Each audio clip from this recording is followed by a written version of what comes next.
Okay, let's talk Starfield. There's many things I'm looking forward to in this showcase, and I expect Bethesda to give us a deep dive into their gameplay mechanics, such as shipbuilding, flying, and combat. But there's one feature that they might not announce, but I would love for it to be in this game, and that's driving.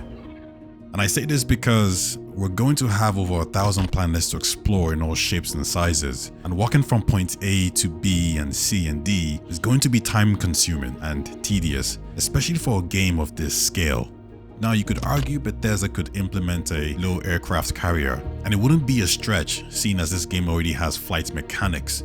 And to be honest, taking to the skies just feels better. Consider Horizon Forbidden West in its late game stages, or even Hogwarts Legacy.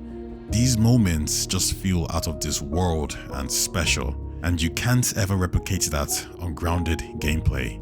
But I think that's the problem. I don't necessarily want to feel out of this world. I want to be a part of it and embrace the pros and cons that comes with having your feet or wheels on the ground. When taken to the skies, you traverse faster, but you miss out on potential dungeons. You miss out on people of interest who can point you to points of interest. You miss out on lore and dialogue that can expand your knowledge of the location you're in, or even the settled systems. You miss out on experiencing different biomes to the fullest. When you're in the sky, you're the master of the universe. But when your feet are planted, you're not. And I know that statement sounds odd, but I guess what I'm trying to say is, there's a certain realness about having your body and tires on the ground, which I really appreciate. And it was The Witcher, GTA, Assassin's Creed, Horizon Zero Dawn, Red Dead Redemption 2, maybe Elden Ring for some of you. But for most of you Bethesda fans, it was Skyrim that actually illustrated this. With that said, if I'm going to do point A to B on wheels, I need Bethesda to take some notes from Mass Effect Andromeda. And by that I mean, I need Bethesda to learn from the mistakes of Mass Effect Andromeda, which means these explorable worlds can't be empty, at least some of them. Now, one of the ways it seems Bethesda will mitigate this is by dynamic placed dungeons and settlements, which have stories behind them. This means you'll be able to locate a group of individuals somewhere, and they'll be able to point you in the right direction to go save or retrieve an item from pirates or other factions.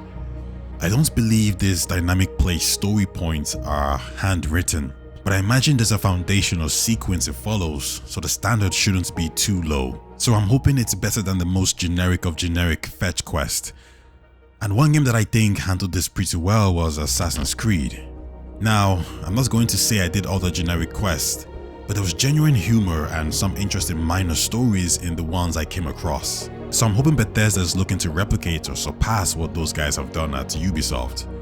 But anyways, even if the game doesn't execute on this point, the guys and girls modding ChatGPT into these games will make sure it does.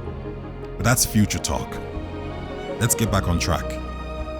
Now, the next point here is Bethesda needs to let you know where the high quality story-based missions are. I'm saying this because if you played Mass Effect Andromeda, you realize the game had some decent side stories. The problem was, it wasn't highlighted, and because it wasn't highlighted, you never knew about their existence, and even if you did, driving around trying to find them just wasn't worth it.